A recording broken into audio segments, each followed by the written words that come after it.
mo jẹ́ kan nínú àwọn tó jà fún Yorùbá Nation. Wọ́n ti attack mi rí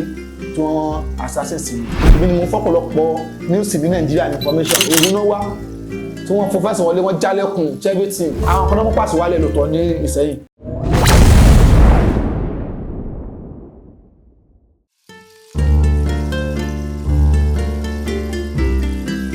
Orúkọ mi ni Ahmed Adéjúmọ̀ Adérẹ̀mí Àkànní tí àwọn èèyàn mọ̀ sí Kasmon.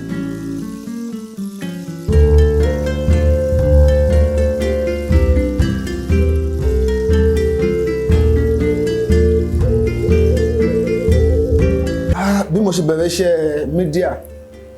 mo bẹ̀rẹ̀ iṣẹ́ mídíà ní àti orí WhatsApp. Mo ṣe bẹ̀rẹ̀ iṣẹ́ mídíà ní àtòrí WhatsApp. Látara pé mo ní àwọn èèyàn ní abroad tí mo ṣí gúrùpù fún. Mo pé ó kọ gúrùpù yẹn ní Kasmon Prayer and Counseling Group. Torí nǹkan tó jẹ́ Kasmon gangan àsìlátù mi ló ń jẹ́ bẹ́ẹ̀. Karim Sabit Islamic Movement of Nigeria. Àsìlátù yẹn dẹ̀rẹ̀ àti wà bí 17 years báyìí láti dá sílẹ̀. Tó ti bá wo mídíà mi náà, ó ti lọ bí 15 years tí mi bá bùkún. Torí ti bá wo Facebook tí mo lórí sí, Facebook karùn-ún mo lórí tí wọ́n ti gbà lọ́wọ́ mi. So mo bẹ̀rẹ̀ media life mi látọ̀rí WhatsApp. From there I bought Facebook. And torí àfáà ni mi ẹgbẹ́ tó pàṣẹ látù mi máa ń sọ̀rọ̀ Ọlọ́run. Mo mọ̀ pa astrology. Lóyè kí n sọ group yẹn ní Kasmon Prayer and Counseling Group. Máa ń counsel àwọn èèyàn. Ọmọ oṣù báyìí ni màá sọ kan báyìí lónìí, kan báyìí lónìí. From there, mo jẹ́ ìdá kan tí mo lẹ́kì tí mo jẹ́ human rights activities láì tí gba ìwé ńgbà yẹn tí máa ń jà fẹ́ tọ́. So láti ibẹ̀ mo ń gbọ́ pé ọ̀rọ̀ Yorùbá Nation ṣẹlẹ̀, mo wọnú Yorùbá Nation. Ọ̀rọ̀ rédíò lẹ́bẹ̀ẹ́ lọ́wọ́ mi pé báwo ni mo ṣe from there mo wọnú Yorùbá Nation. Aims and objectives mi ni wípé mo like kí n máa jà fún yàn. Mo sọ pé human rights activities ni mi. Nígbà tí wọ́n ṣe Yorùbá Nation bí wọ́n ṣe ṣe, mo fẹ́ jà fún Nàìjíríà entirely. Ṣùgbọ́n agbára mi ò ká, ní lágbára, ní lówó ni, education mi ò gbé, owó mi ò gbé, ọjọ́ orí mi ò gbé.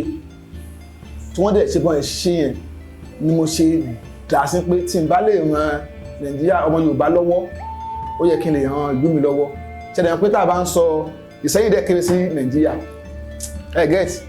Ìṣẹ́yìn téèyàn bá lè ṣe oúnjẹ fún gbogbo Nàìjíríà, ó yẹ kó lè ṣe oúnjẹ fún Ìṣẹ́yìn nìkan. Kẹ́ni tó gbé mi dé ọ̀rọ̀ rédíò nìyẹn. Tí mo mọ̀ pé nígbà yẹn kò sí rédíò olú mi, mo dẹ̀ máa ń sọ bí Adó Àwáyé ṣe kéré tó yẹn tí bá jọ máa Adó Àwáyé ni lọ́kọ̀ rédíò sí. Mo mọ̀ pé rédíò wà níbàdàn, mo dẹ̀ mọ̀ pé rédíò ń tà Ìbàdàn ju Ìṣẹ́yìn lọ. But ìlú mi ni mo wá. Torí tí nǹkan bá ṣẹlẹ̀ níṣẹ́yìn gbà yẹn, Chief Sunday Igboo máa ń pè mí. Bóyá àwọn Fúlàní ṣàwọn èèyàn léṣe. Pé Kasmon ìlú ẹ̀ nìyẹn.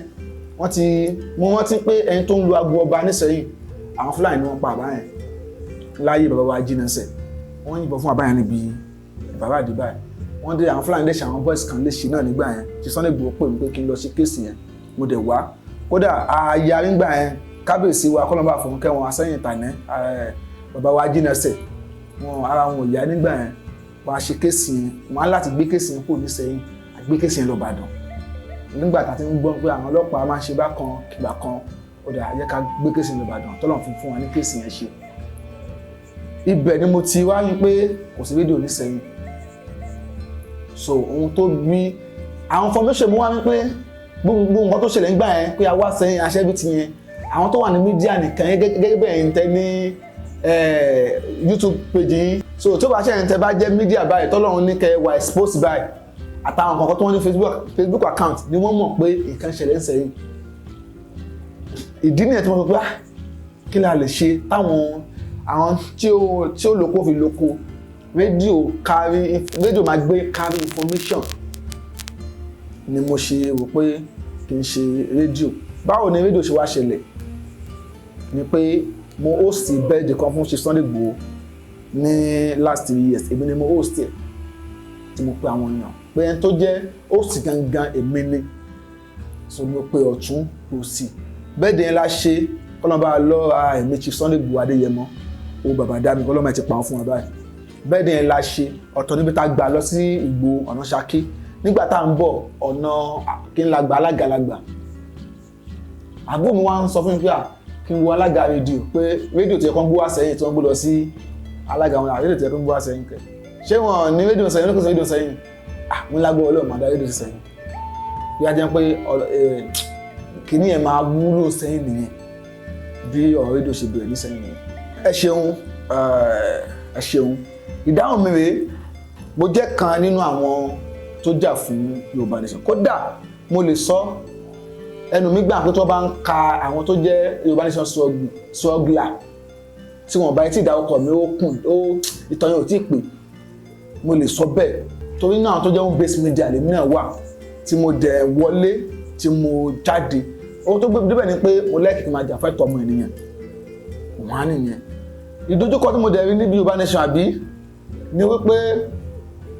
kí n sọ pé mi ì rí ìdojúkọ tí mo rí níbi Yorùbá Nation ni pé wọ́n ran àṣà tí mo pé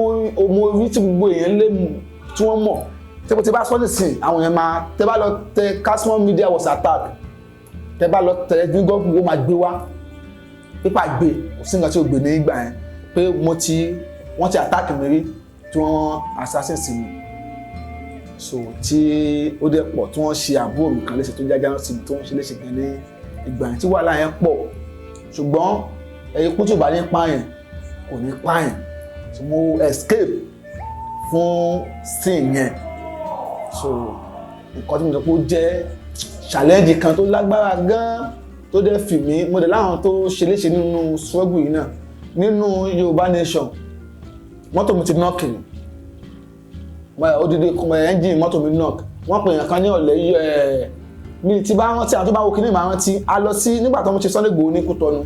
I was the first person tó kọ́ dé Kútọ́nù before any media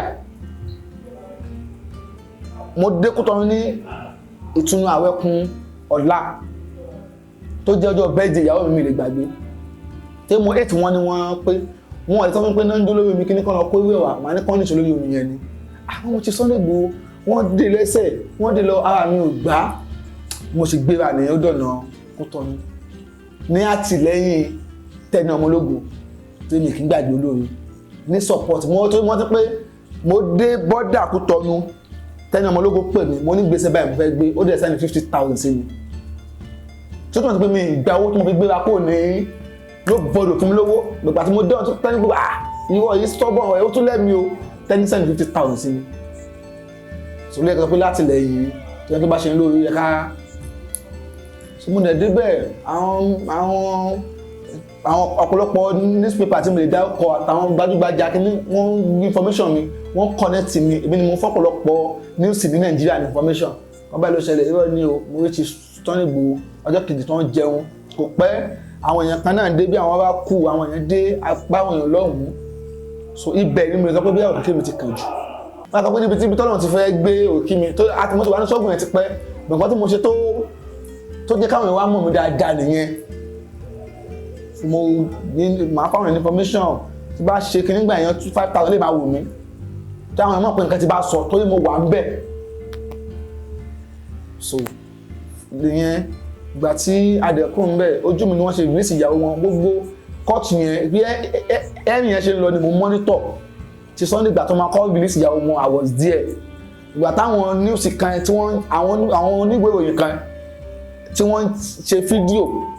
tí wọ́n jí bá ṣe wà báyìí wọ́n wá ṣe fídíò mo wà náà tó jí fídíò torí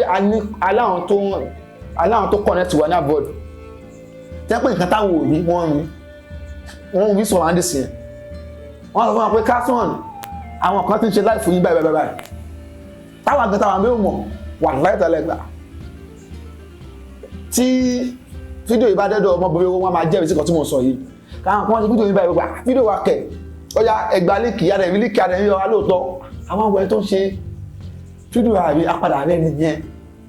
wọ́n ti park mọ́tò tó iṣẹ́ yìí mídíà iṣẹ́ yìí le gan park mọ́tò láti ẹ̀kọ́ fẹ́ gádà ìkòyìn pọ́n fẹ́ ṣèkà fún wa wọ́n fẹ́ gádà information àwádẹ́ ní ká ID so lóru mò ń sọ̀rọ̀ 12 AM lóru àwọn tó bá wọn fídíò yẹn náà wọ́n máa jẹ́rìí sí bọ̀ a dúpẹ́ pé wàhálà Chief Sunday Igboho já sí àsán ọlọ́run ní kí wọ́n bá ìṣẹ̀lẹ̀ yẹn lọ wọ́n release ìyàwó wọn mo wà kú tọ́nu mo lo aṣọ blue mo wọ̀ mo lo 12 days pẹ̀lú aṣọ kan hòtẹ́ẹ̀lì tí mò ń sùn 32 or 25,000 server hòtẹ́ẹ̀lì tí mò ń sùn every day torí mi lè sùn táwọn other people sùn because wọ́n ṣe mọ̀ èmi náà níwọ̀n bá kọ́ máa fún olúwẹ̀ ní lọ́rùn hòtẹ́ẹ̀lì mò ń sùn hòtẹ́ẹ̀lì dẹ̀ ní wifi màá ṣe life bẹ́ẹ̀ tó jáde màá fáwọn èèyàn update so nǹkan tí mo lè rí ni pé nǹkan tí mo rí ní ìyẹn bí tí ọlọ́run ti tan àwọ̀ mi jáde jù yẹn nǹkan tí mo dẹ̀ fèsì gẹ́gẹ́ bí ìdúró ìdẹ́mi pé challenge mi bẹ̀ ni pé wọ́n tó jẹ́ olórí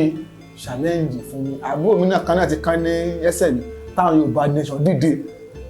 so èmi náà bá ń fa ní bẹ̀ ó lè ṣe nǹkan kó lọ bá ń fa ní bẹ̀ ìyá mi kan Alájà Bóṣírọ́ àbúrò ìyàwó Abíọ́lá ni Alájà Kúdí ẹni tó sọ yìí ìyá kan bàbá kan ló bí òun àti ìyàwó Abíọ́lá kódà ẹni UK lẹ́ni wà pé ẹni yóò lọ UK wọ́n jọ gbọ́ plane dé UK ni ìyàwó Abíọ́lá ló gbé nìyẹn so àbúrò tí wọ́n dúró tì mí kódà wọ́n sì dúró tì mí dé ní bí sọ pé mi sínú ṣọ́ọ̀bù mọ́ yìí wọ́n sì dúró tì mí di èmi Alájà Bóṣírọ́ wà ní UK ìgbà tí mo gbé rédíò station dé sẹ́yìn àwọn àdójúkọ tí mo sọ pé mo ní ó kéré nǹkan tó fi kéré ni pé ṣé mi gan bá bi ẹ̀yin gan ní pé àdójúkọ tẹ̀ ti rí ẹ̀ nílé kà tán lórí ẹ̀kọ́ pé tèmi kéré sòkò torí abẹ́ yìí nísẹ́yìn ni sòkò dẹ̀ sí iṣẹ́ ta gbé wá tẹ́yìn ò ti ṣe sílẹ̀ ẹ̀ gẹ́tì kò sí nǹkan tá fẹ́ gbé wá mídíà ni wá mídíà ni ẹ̀yin náà àdójúkọ tí mo lè sọ pé mo rí nísẹ́yìn ní pé irúgbà tó wá àtàkì mi ní tó wá bọ́ọ̀sì mi mọ́ stúdíò mi bí olójẹ́ olórí àdójúkọ kò dẹ̀ tún tó nǹkan tí mo ti rí tẹ bá gbọ́wọ̀ tí mo sọ sẹ́yìn mo ní wọ́n ti rán ayakìlà sí mi rí so ilé ìkọ́ńṣẹ́ ayakìlà àwọn security agency náà wá wọ́n kàn wá ní time tó jẹ́ scary time ní òru náà wá tí wọ́n fún fẹ́sìn wọlé wọ́n jálẹ̀kùn everything wọ́n dẹ̀ ṣẹ́kì gbónúlé wọ́n ní mo níbọn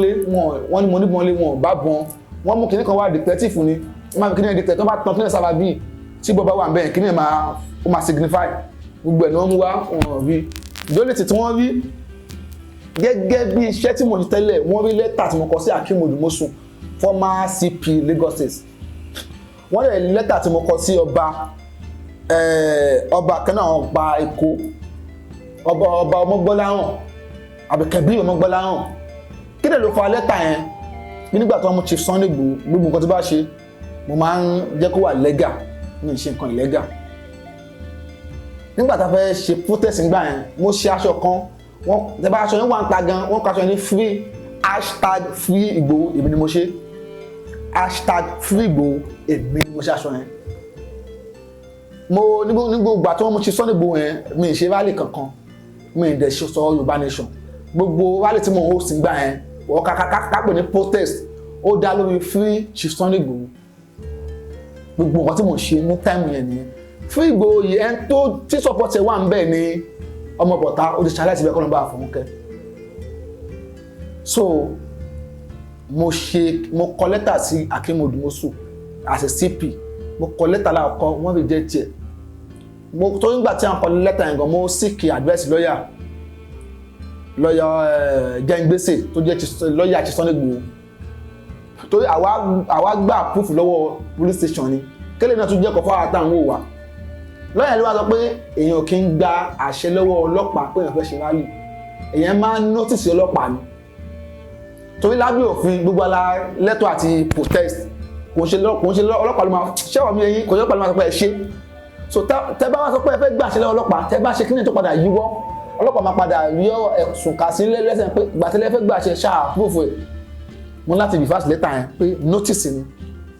wọ́n dẹ̀ ṣe lẹ́tà yẹn fún Odumosun lákọ̀ọ́kọ́ wọ́n dispatch ẹ̀dà wọn gbà mo mú lọ fún àmì wọn gbà torí mi bẹ̀rù bọ́dẹ̀ yẹn pé kan tí mo ṣe kò sí kò ní pé mo fẹ́ dàlú gbà tí lọ́yà yẹn wá àdírẹ́sì wọn pé ká mélè sí wọn but ọba Gbọ́láhàn ọba Kẹ̀bí nínú àwọn pàmòtìlá lẹ́kọ̀ọ́ kọ́ lọ́ba lọ́rẹ̀ ni wọ́n gbà wọ́n acknowledge wọ́n dẹ̀ dá kejì padà fún wa so báyìí yìí lúfẹ̀ àwọn náà ti ṣaláìsí kọ́ lọ́ba kẹ́ wọn lára àwọn tá a jẹ́ signature níbẹ̀ nìyẹn signatory níbi kí nìyẹn so wọ́n dẹ̀ so ó jẹ́ lẹ́tà tí wọ́n rí tó fi ní believe pé ó dẹ̀ pé mo lọ́sẹ̀ mọ́ àwọn kankan ní ìgbà tí a dẹ̀ débẹ̀ so tá a dé Ìbàdàn wọ́n mú èmi Àdìgún Ọ̀yọ́ àti inú àwọn staff mi àtàbí ìbò animation àwọn alhamdulilayi ìgbà tá a débẹ̀ mo fásitì pé dúpẹ́ fáwọn àwọn àgbà sẹ́yìn people like bàbá wa Kúnmi Mustapha bàbá wa Ìkọlábà àti àgbà Akin àgbà bàbá wa San Raji San àwọn èèyàn pọ̀ tí wọ́n dìde nígbà yẹn pé ọmọ tó wá gbé yìí tẹ́ bá fi gbọ́mọ yìí tẹ́ ẹ dá padà àwọn yóò tó kún náà máa bẹ̀rù àti dá nǹkan sílẹ̀ àwọn gbìdé sí kéèsì yẹn gan torí kò rọrùn kí wọ́n gbéyàn ní ọjọ́ Jímọ̀ kó má ṣe weekend lọ́hùn ṣùgbọ́n láàánú pẹ̀lú àánú Ọlọ́run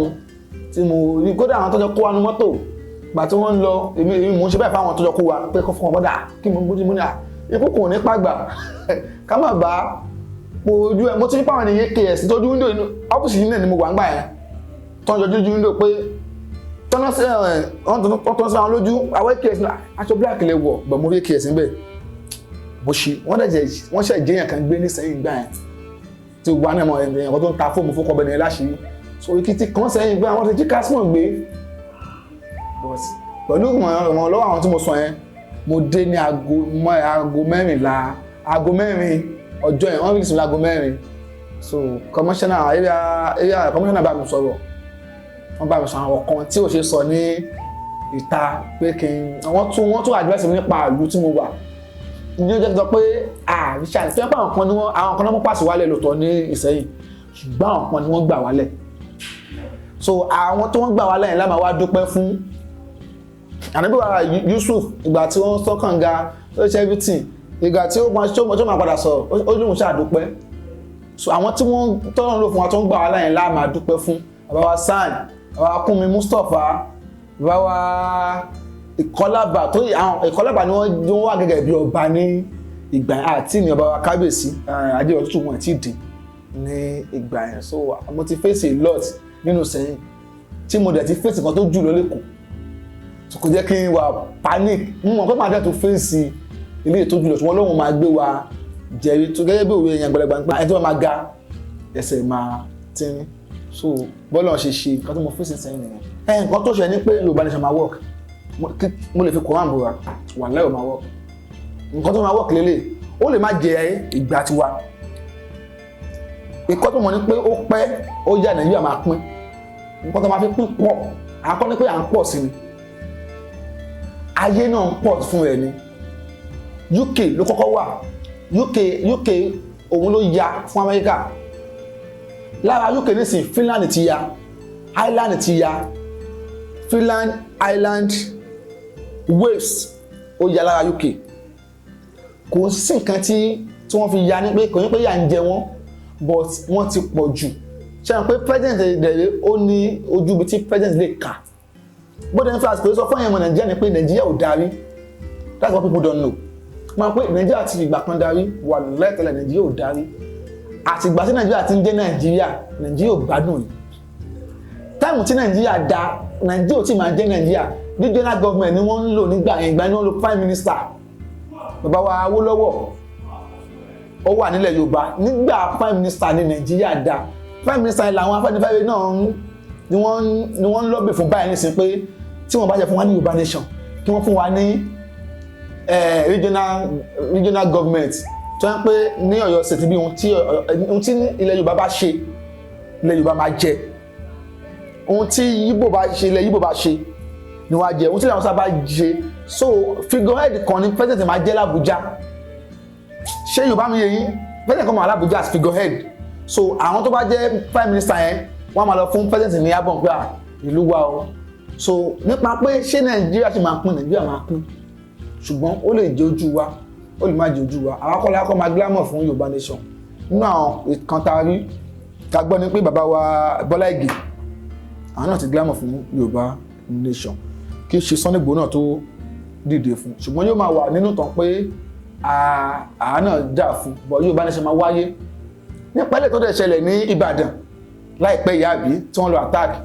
kò ń ṣe Yoruba Nation Chief Sunday Igboo Yoruba Nation ti pín ó ti pín Yoruba Nation Chief Sunday Igboo kọ́ ló lọ attack Ọlọ́run ṣe ń pé àwọn náà ti sọ̀rọ̀ so àwọn tí wọ́n dé attack ṣì dúró lórí pé àwọn làwọn attack bó ṣe àwọn monity tí bá fẹ́ gbọ́ information yẹn lọ́wọ́ ìjìnlẹ̀ ó ṣe kódà ó yẹn ṣe program pé òun làwọn attack so àwọn Chief Sunday Igboo pé bóyá pé èmi ò ṣe Yoruba Nation mọ́ ọwọ́ mi ni mo nà sókè mi ṣe Yoruba Nation mọ́ àìṣe Yoruba Nation mi wọ́n yẹn kò ní pé mi báwọn tó wà ń bẹ́ẹ̀ ṣe bá mi Chief Sunday Igboo tí tẹ́mi máa ń pè èmi mo sọ Chief Sunday Igboo ní ànẹ́bì ilẹ̀ Yorùbá èmi mo wá sí ọjọ́ yẹn a lọ ṣe protest ní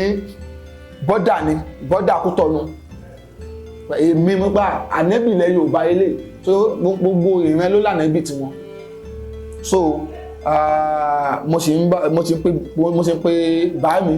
bá mi ṣe ń pè mí èmi àti Sunday àti ń sọ̀rọ̀ ìgbà tó fẹ́ dá fídíò lẹ̀ mo pè wọ́n mo sọ fún wọn dẹ̀ ṣàdúrà fún mi wà láìtàlá eléyìí pé wọ́n wá bọ́ sọ̀dọ̀ mi náà tí Sunday Igboo mọ̀ mo pè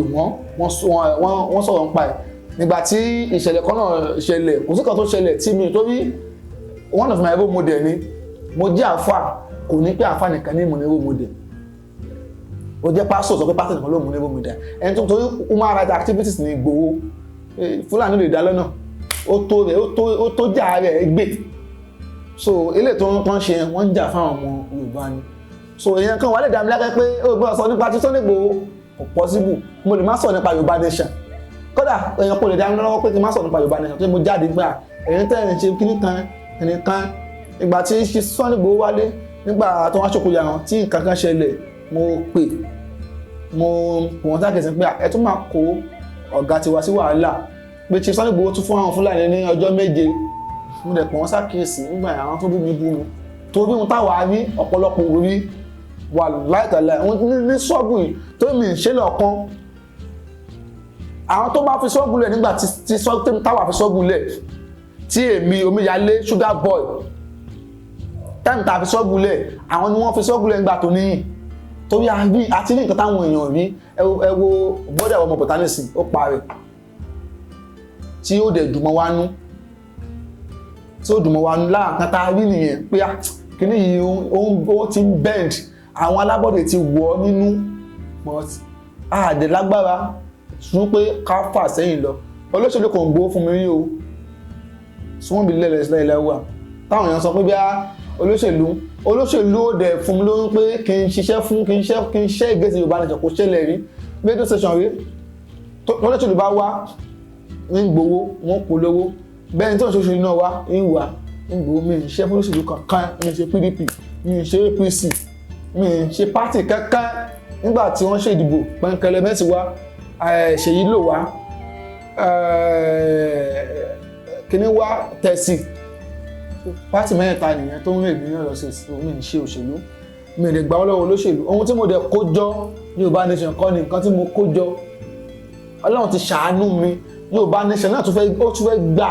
torí kò jẹ́ kí n ráyè ayé mi nígbà yẹn àṣìlátù mi àwọn yẹn kọ́ńpilẹ̀ pé mi wá àṣìlátù lẹ̀ jáde lọ́kìnní so abẹ́yà Yorùbá Nation ló sọ déèyàn lóòótọ́ ayé mọ̀ mí sí níbi Yorùbá Nation gẹ́gẹ́ bí ètò ayé náà ṣe rí nìyẹn torí àwa là ń rìsíkì ayé wa wọ́n ti pa many people níbi sọ́ọ̀bù ìkòkò Ìgbòho wọ́n gbé orí ẹ̀ lọ wọ́n gé orí ẹ̀ lọ àròrí ẹ̀dẹ̀ ní so àwọn ọ̀pọ̀lọpọ̀ àwọn ti kú níbi sọ́ọ̀bù yìí so Ọlọ́run tó wá ní káwa ṣìṣẹ́kùn so ó jẹ́ àwọn kan tí mo fèsì nínú sọ́ọ̀bù yìí. Ìmọ̀ tí mo ní fún àwọn ọ̀dọ́ generally ni pé oyún Saheed Òṣùpá ó ní ọ̀pọ̀ èèyàn wọn tó akíkanjú bàbá sọ wọ́n dẹ̀ fẹ́ jẹ́ ènìyàn àwọn èèyàn wọn fẹ́ jẹ́ akíkanjú wọ́n dẹ̀ fẹ́ jẹ́ èèyàn òun sọ pé o ò fẹ́ kú o ò lè make ṣé ìtumọ̀ ìmọ̀ tí mo ní fún àwọn èèyàn nìyẹn nígbà mi ò lè wá kú ọ̀pọ̀lọpọ̀ ló ń sá tabadẹ̀ wo century tàwa yìí ó yàtọ̀ sáyé àwọn bàbá wa ẹ̀yin tẹ́ bá ń lo ẹbu ẹ má bínú o àwọn tó bá ń lo ẹbu láyé àwọn bàbá wa Ọlọ́run ṣe ohun ìbílẹ̀ ní bàbá tó ń ṣe ìtàrífò wa láyé àtijọ́ tó bá gbé nǹkan kan síbi pé kíní ẹbu yìí o ẹ̀kan lọ́dún ni kéèyàn lò láì ìgbà kan ní àwọn ọmọ sí ayèlú lẹ́ẹ̀márùn ní ọdún torí jíìnì tó wà ń ta ń gbà ẹ̀kọ́ ló wà ń ta nísìn tí nǹkan kí ọ̀rẹ́ ní ṣe wá alágbára àgbà kan ti di ọ̀lẹ ní ìsìn níbi tí mo lọ nìyẹn máa jókòó tẹ̀tẹ̀ ìwọ náà gbìyànjú ayé yìí èèyàn máa ń gbìyànjú ni nǹkan tó wàá fi kún ni pé orúkọ nǹkan tó yọ bàbá ti máa sọ fún mi nìyẹn pé Ahmed orúkọ mọ̀lẹ́bí wa Adéjùmọ̀bí tó o bá ti lè túnṣe má bàa jẹ́ alhamdulilayi mi ìdè bá jẹ́ jàre mo túnṣe ni orúkọ Adéjùmọ̀bí wà ń bẹ̀ èmi náà tún bíldì orúkọ tèmi Kasmon mi ìbá Adéjùmọ̀bí jẹ́ Ọlọ́run tún fún mi náà láti bíldì orúkọ ìmí olóyè ọ̀rọ̀ mi ni pé yúùtù tí ò bá ti lè dojú dá nǹkan láyé tá a wà yìí láyé ilé yìí ò lè méèkì ẹ̀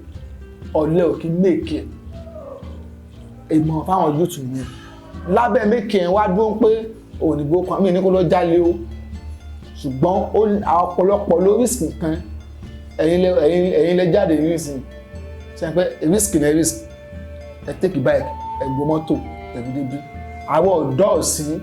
ẹ jẹ́ ká risk ọ̀rọ̀ yẹn lè mọ́ ọ̀rọ̀ yẹn lè àbí ṣùgbọ́n èèyàn gbọ́dọ̀ risk